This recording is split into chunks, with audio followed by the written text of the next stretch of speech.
gentleman from California, Mr. Kiley. Mr. Kestenbaum, thank you for your very compelling and very disturbing testimony. I am so sorry for what you and your peers have had to endure, just the backwardness and the horror on Harvard's campus. I want to reiterate a very important point from your testimony, which is that Harvard caved to the demands of the encampment. Is that correct? That's correct. And tell us again how long the encampment was there? About 3 weeks. And you had the people in this encampment, I don't know if they were students or not, who were harassing Jewish students, who were threatening them, who were following them around and monitoring their activities. And in response to this, the university gave them what they wanted? That's absolutely correct. And what were the demands that were agreed to? They want a full divestment from the only Jewish state. They want a Palestinian Studies Center, and they want to have full control over certain narratives that are being given in classrooms as it pertains to Israel. And this was described as a negotiation. Were you invited to that negotiation? I've never once been invited to speak with the president, with the dean, with anyone of power in Harvard.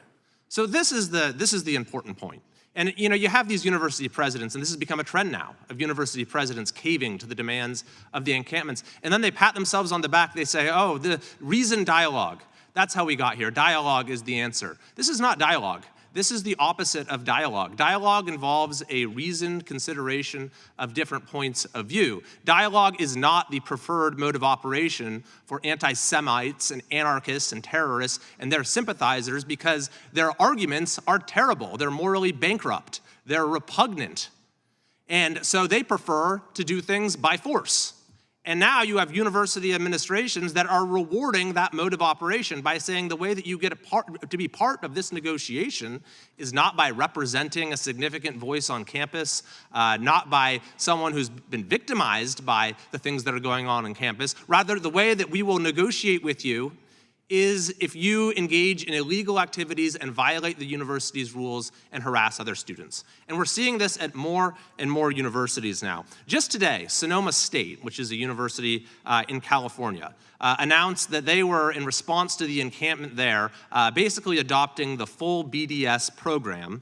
They even said that for flyers that might be out there that made reference to study abroad in Israel, they would immediately act to get rid of those flyers so that the word Israel doesn't even appear on any of them. And then to top it all off, to enforce this new policy, they set up an advisory council of students for justice in Palestine. I'm not making this up. This is actually what they did. This council will enforce the agreement, and it's going to consist of members from the encampment, faculty, staff, administrators, Palestinian alumni, and other interested students. This is an absolute disgrace.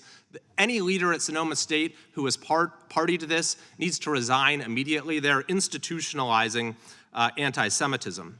But I'll give you another example, because you said you haven't been invited to take part in negotiations, to have any sort of meeting with university leadership, and that's what we're seeing at universities across the country. Here's an example from University of California, San Diego, where a student emailed the chair of the Academic Senate and said, "Hope all is well. I've been invited to schedule a meeting with the Academic Senate regarding my experience as a Jewish and Israeli student on campus during this academic year. Please let me know the follow-up steps."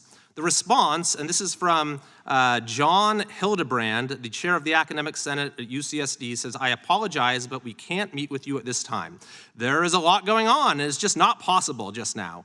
Feel free to send comments to my email, but as you may imagine, we are inundated with requests."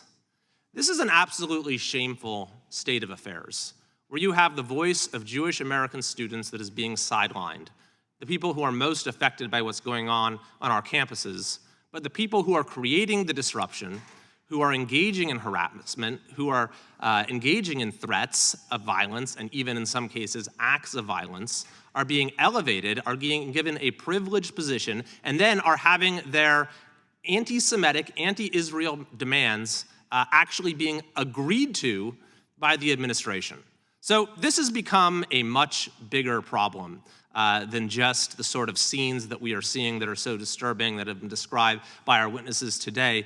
It has become an institutional problem, the way that universities are responding to this. But of course, we know that it's the actions of the universities that in many ways have led to this crisis that we're now experiencing in the first place. So I want to thank, in particular, the students here from Harvard and from Penn, and so many voices that we've heard, courageous accounts from all across the country. We need fundamental reform in American higher education. I yield back.